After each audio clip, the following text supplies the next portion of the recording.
नमस्कार फ्रेंड्स, आपण को मो यूट्यूब चैनल को स्वागत।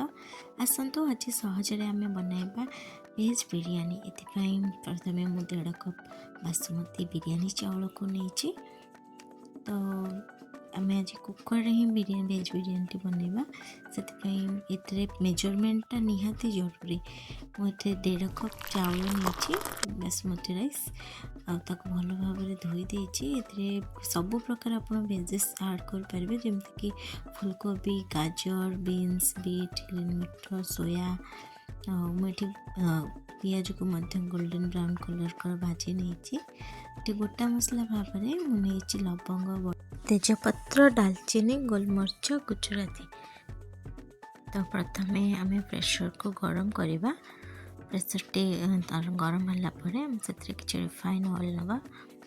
ऑयल आमर टे प्रीहीट है आम कि बटा मसला रखिदेवा जोटा कि आमर पियाज, रसुण, अदार गोटे पेस्ट ताको भेजिस गुड़ाक मिक्स करके भल भाव मैरिनेट कर नवा। तो से आम सोया पकेबा मिक्स करके आउ सब प्रकार मसला ऐड करके दही दबा आम। तो मुझे दही भी ऐड करछि। देखो आप दहीटा आपण क्वांटिटी नहीं कि ऐड करेंगे। क्वांटिटी जी दरकार है ऐड करछि। तो आम सुखिला मसला आम ये बिरयानी मसला, धनिया पाउडर, लूण, अल्प हलदी, काश्मीरी चिली ऐड करछि। तो आम ताको भल भाव में मिक्स करके किसी समय आम ये 15 मिनिट्स मैरिनेट पाई रखी। तो मैरिनेट है बर्तमान देखो तो आम वेजेस भल भाव मैरिनेट हो जाए।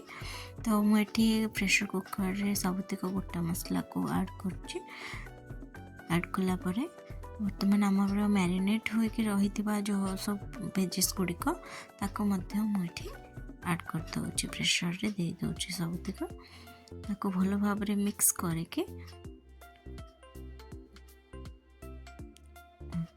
बर्तमान आम प्रेशर टी को हाई फ्लेम रे रखिबा जोटा कि परिबा जो पानीटा छाड़िबो से पानीटा जेमती भल भाव में फुटी जीवो। प्रथम आम 15 मिनिट आम ताको हाई फ्लेम रे रखिकी ही भेजिसटा को आम फ्राए करवा। देखो ये परिवा 70 to 80% हो जाए। तो ये आम कौन करवा जेहेतु आम या भेज बिरयानी बनाऊे तो मुझे अधा किसी मिक्स रू काढ़ी आणुचे गोटे जगह को। तो आउ कि से प्रेशर ही रहा ये काढ़ी ना गोटे जगह को जो चाउलटा जो रखी थी मु 2टी लेयर ये देती। परिवा को देके आ गोटे लेयर चाउल देती। तो ये आम बर्तमान मु रखी फ्राए कर रखि पियाजटा को ऊपर लेयर रे दे दूचे। आबे आम किसी फूड कलर चाहिए ऐड करवा जोटा कि मुझे येलो कलर टे देछि फूड कलर भाव। तो फूड कलर पर आपड़ ये आपणकर जो केवड़ा वाटरटा को देवे। आपण पाखे पुदीना पत्र बा पनीर थी आप ऐड करें। ये ऑप्शनल जहाँ थी घरे वेजेस आप देवे। आ पानीटा को आपण प्रेशर कुकर साइड साइड देके देवे। सेंटर रे पानीटा देले तार लेयरिंगटा खराब हे से आपण पानीटा को साइड रे दे प्रेशर को बर्तमान आपण हाई माने बंद करके रखिए। आ गैस रो फ्लेमटा को हाई रे रखिए। तो हाई फ्लेम रे आपणकर 2टी सीटी देले आपण बंद करदेवे। गैस टी को ऑफ करेंगे आउ प्रेशर को प्रीहीट रखिकी गैसटा आप बाहर छाड़देवे। देखो मोर ये टोटाली 20 मिनिट्स रे एटा कंप्लीट होइछि टोटल बिरयानीटा स्टार्टिंग रू एपर्यंत। तो आपणकर ये देखो केते चाउल गुड़ाक केते माने गोटा गोटा टाइप रो हेछि। आ परिबा मध्य भल अच्छी किछि परिबा खराब हेनी अधिका सिझिनी।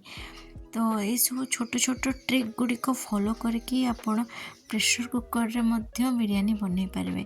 तो मुझे यहाँ भी शेयर करने चाहिए कि यहाँ मोर फास्ट बिरयानी मु बन प्रेशर कुकर रे आउ जन गोटे शिखिकी ही बनई। वीडियोटी आपन को केमिति लागिला आपण सब्सक्राइब करी लाइक शेयर कमेंट माध्यम रे जणाइबे। जय जगन्नाथ।